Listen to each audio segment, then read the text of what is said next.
날마다 쓰는 나의 신앙일기 TV 데일리 큐티 나무의 향기입니다. 오늘은 8월 20일 주일입니다. 오늘 함께 묵상할 성경 본문은 마태복음 3장 13절에서 17절입니다. 이때 예수께서 갈릴리로부터 요단강에 이르러 요한에게 세례를 받으려 하시니 요한이 말려 이르되 내가 당신에게서 세례를 받아야 할 터인데 당신이 내게로 오시나이까? 예수께서 대답하여 이르시되 이제 허락하라. 우리가 이와 같이 하여 모든 의를 이루는 것이 합당하니라 하시니 이에 요한이 허락하는지라. 예수께서 세례를 받으시고 곧 물에서 올라오실새 하늘이 열리고 하나님의 성령이 비둘기같이 내려 자기 위에 임하심을 보시더니 하늘로부터 소리가 있어 말씀하시되 이는 내 사랑하는 아들이요 내 기뻐하는 자라 하시니라. 오늘 본문에는 주 예수님께서 세례 요한에게 세례를 받으시는 장면이 나옵니다. 당시 요한이 베푸는 세례는 회개의 세례였습니다. 이 회개의 세례는 자신이 죄인이라는 것을 고백하고 공개적으로 이제 그런 죄를 더 이상 짓지 않고 하나님의 백성으로 올바르게 살아갈 것을 나타내는 의식이었습니다. 많은 사람들이 죄를 짓고 그 죄를 회개할 때 단순히 자기 자신과 하나님께만 죄를 고백하고 스스로 죄에서 자유롭게 되는 것을 보게 됩니다. 이렇게 하는 것은 회개의 진실성을 나타내기 어렵습니다. 그래서 온전한 회개를 하도록 많은 사람이 보는 앞에서 공개적으로 자신의 죄를 고백하고 또한 물에 잠겼다가 나옴으로 이제 새로운 사람으로 살아가겠다고 나타내는 것입니다. 어느 날 예수님께서 갈릴리에서 요단강으로 오셔서 요한에게 세례를 받으려고 하셨습니다. 그러자 요한은 예수님을 말렸습니다. 지금 요한이 베푸는 세례는 죄사함을 얻게 하는 회개의 세례였습니다.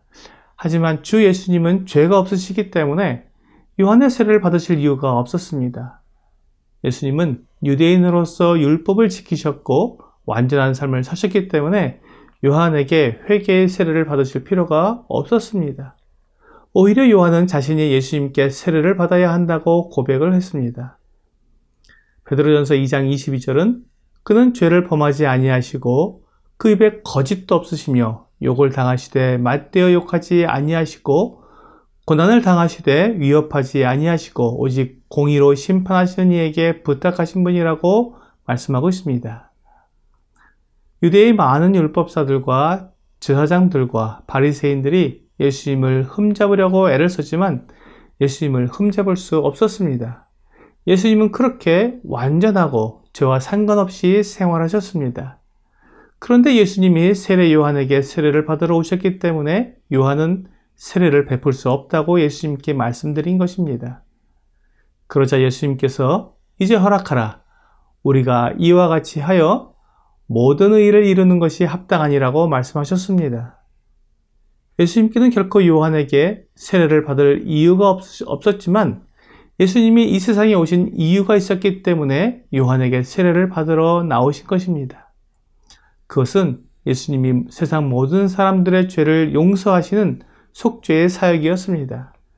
죄가 없으신 예수님이 사람들의 죄를 용서하기 위해 사람들처럼 죄인의 모습을 가지실 이유가 있었던 것입니다.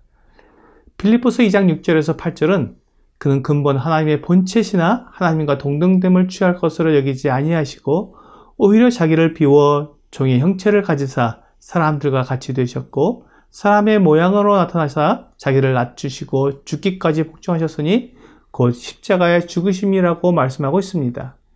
예수님은 하나님의 본체이셨습니다. 여기에서 삼위일체의 하나님을 우리가 볼 수 있습니다. 아버지 하나님과 아들 하나님 그리고 성령 하나님으로 되어 있는 삼위일체의 하나님이 나타나고 있습니다. 지금 우리에게 오신 주 예수님은 이 삼위일체 중에 아들 하나님이십니다. 그런데 빌립보서는 그 아들 하나님께서 하나님처럼 계시기보다 사람처럼 되셨다고 말씀하고 있습니다. 스스로 자기를 비워 사람과 같이 되셨다고 말씀하십니다. 예수님은 사람처럼 되실 이유가 있었습니다. 예수님이 이 세상에 오신 이유는 사람들을 자기 죄에서 구원하시려는 것인데 그 방법은 예수님이 사람처럼 되셔서 사람 대신 죄를 지시고 사람 대신 죄값을 치르는 것이었습니다. 그래서 예수님은 십자가에 죽으셨다고 말씀하고 있습니다. 예수님이 아무 죄가 없으셨지만 요한에게 회개의 세례를 받으심으로 모든 의를 이루게 된다는 말씀은 예수님의 이 사역을 가리키고 있는 것입니다. 죄 없으신 예수님이 죄를 당하시는 것이 아니라 죄 없으신 예수님이 사람들의 죄를 지시기 위해 사람처럼 되시는 것입니다. 자신을 사람들과 같게 해야 사람들의 죄를 대신 지실 수 있기 때문에 예수님은 요한에게 세례를 받으셨습니다.